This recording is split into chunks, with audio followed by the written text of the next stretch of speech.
Sincere thank you and good morning, everybody.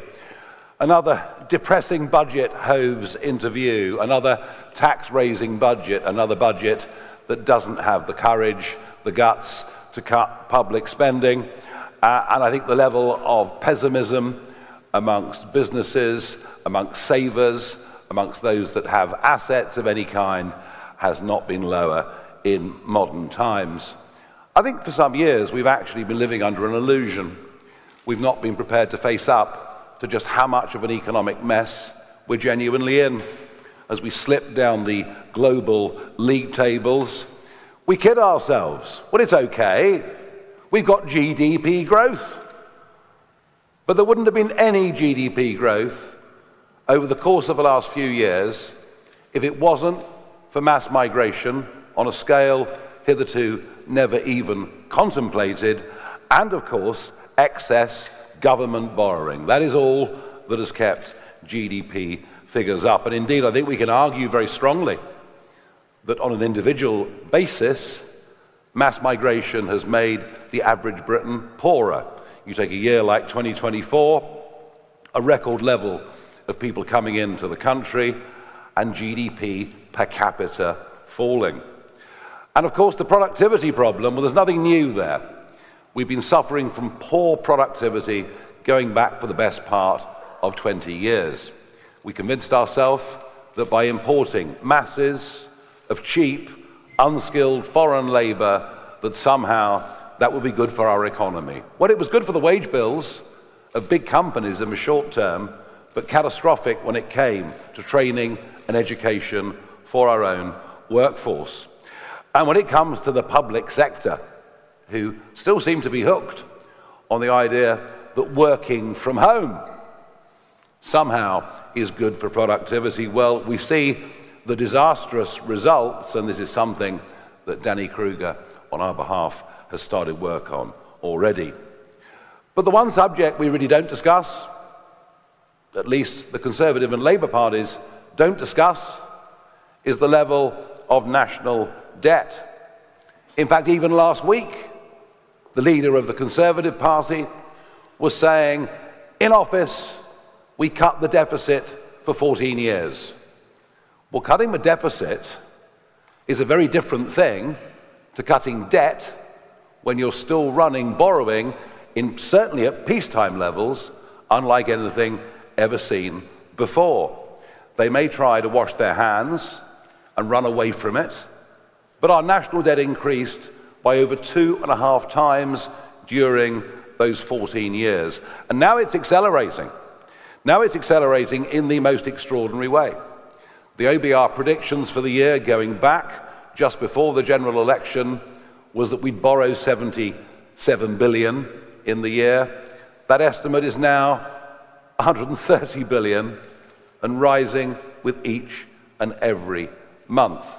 Our debt has risen faster than any other comparable Western country. In fact, in the last 20 years, our debt-GDP ratio is up by nearly 60%.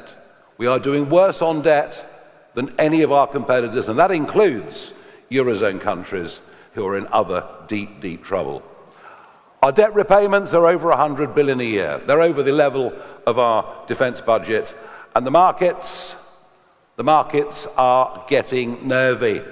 We've seen this with 10 and 30-year gilt yields. In fact, I think my own view is that in 2 budgets' time, the markets will actually force the Chancellor into what will be a genuine austerity budget, at which point the left in the Labour Party won't buy it, and it's why I still stand by my prediction that there will be a general election caused by economic collapse that will happen in 2027.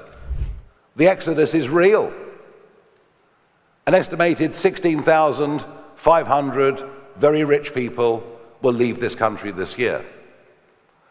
But a total of about 80,000 people will leave this year seeking jobs, seeking work, seeking opportunity elsewhere around the world. And yes, many of our brightest, youngest, most ambitious people have simply had enough. We're living through a wealth drain, but we're also living again through a late 1970s style brain drain. And we intend to reverse all of that. The and this is unpopular. You talk about this, oh, you can't just talk about rich people. Well, I'll tell you in a moment why we need to. The non-dom tax changes started, of course, by George Osborne, accelerated by Jeremy Hunt, finished off by Rachel Reeves, is a self-induced act of financial stupidity. These people pay their UK taxes. These people employ a lot of people. These people invest in British businesses and British industries. These people are the biggest spenders in the country. But off they go. Milan welcomes them with open arms, as has Lisbon over the course of the last few years. Athens now doing the same. Dubai, 250,000 Britons. 250,000 Britons now living in Dubai alone. And that's why we've introduced the idea of the Britannia card. A one-off payment for non-doms to come back, settle here, and pay all the relevant tax on their UK income. The same is true of those that are wealthy with assets. They're fleeing. They're scared of wealth taxes. But what they're even more scared of is retrospective tax changes. And it's happened. All through the 90s, I ran my own company. I put money aside every year. I didn't take the family to Barbados. I didn't buy the kind of cars I'd have liked. I put money aside. I thought, well, that's there for a pension, and if I snuff it, it's there for the family. That is now subject to inheritance tax. People are scared of retrospective taxation, and even scared now of the idea of an exit tax. But perhaps the biggest disaster are young professionals who are caught in the £100,000 a year tax trap, and young entrepreneurs who want to get on. They're leaving, and we want them back in this country. And this hard left socialist dogma that it's popular to tax the rich, that the rich won't move, they'll stay and pay more, that, I'm afraid, has infected virtually the entirety of our political class, and it's wrong. So let me make it clear. I want as many high-earning people as possible living in this country and paying as much tax as they legally have to. Because if the rich leave and the rich don't pay tax, then the poorer in society will all have to pay more tax. It's as simple as that, and what we're doing is crazy.